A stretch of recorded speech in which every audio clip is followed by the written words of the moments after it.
係咁評審咗咁多作品，你覺得今屆嘅水平點樣啊？首先咧，而家就係9點15分啦，咁我哋仲評緊審嘅，咁其實每個評判都好多意見，大家都好即係好多討論，咁所以咧今次都係一個幾 positive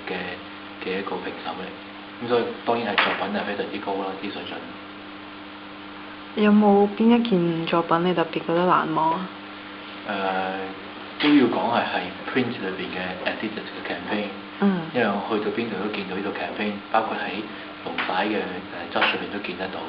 咁呢個係特別難忘，因為每一次都見到佢，都好似以朋友做咗朋友咁好似。咁你對呢個作品有冇咩特別評價？我覺得佢個 idea 非常之好啦，咁同埋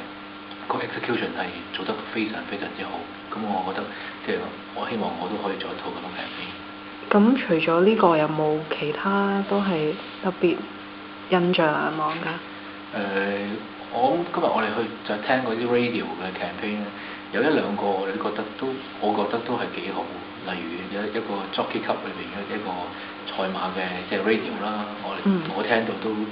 聽到笑，咁變咗都係一個幾個係 up to 今日裏邊而家最記得最好、記得最清楚嘅 campaign。唔該晒你。